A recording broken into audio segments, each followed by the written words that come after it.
Thank you. Thank you all. Everybody have a seat. Mr. President, I think we got a happy room here. It seems ridiculous to say thank you all for being here. Ladies and gentlemen, to state the obvious, this is a historic day.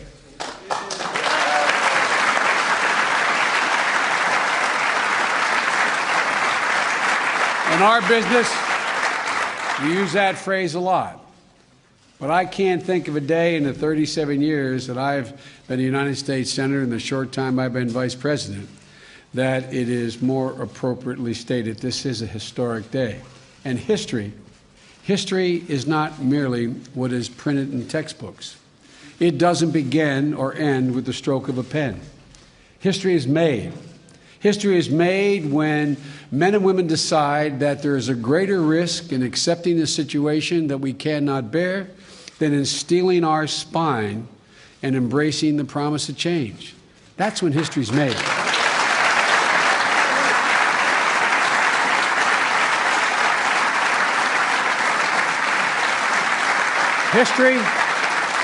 History is made when you all assembled here today, members of Congress, take charge to change the lives of tens of millions of Americans. Through the efforts of those of us lucky enough to serve here in this town, that's exactly what you've done.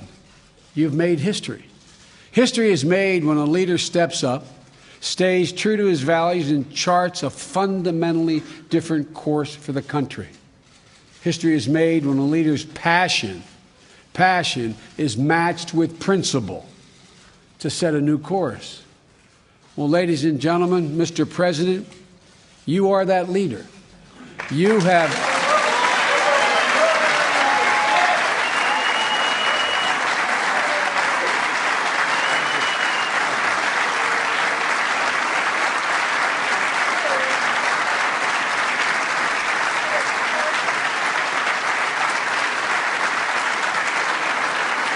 You deserve it, man.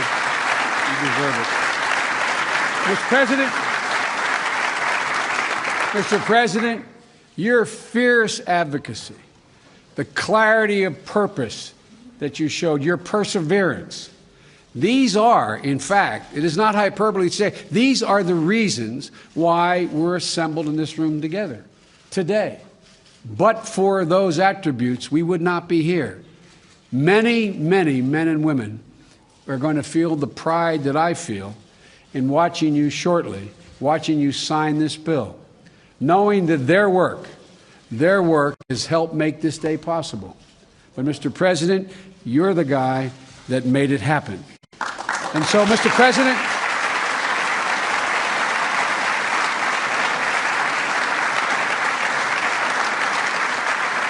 all of us, press and elected officials assembled in this town over the years, we've seen some incredible things happen. But you know, Mr. President, you've done what generations of not just ordinary, but great men and women have attempted to do.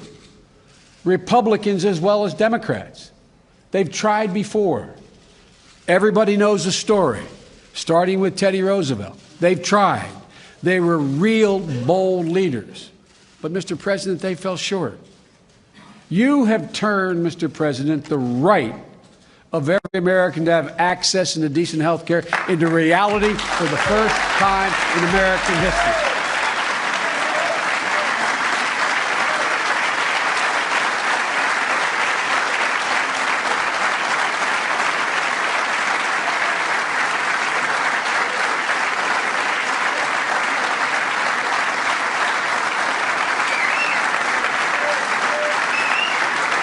Mr. President,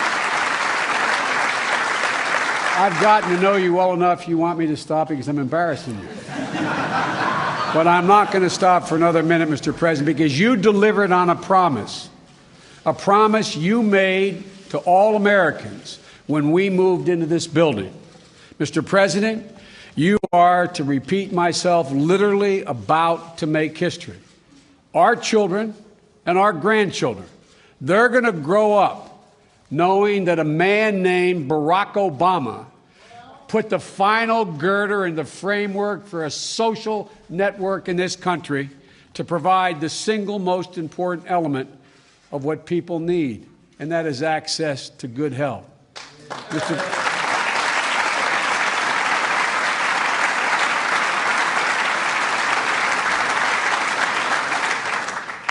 And that every American from this day forward will be treated with simple fairness and basic justice.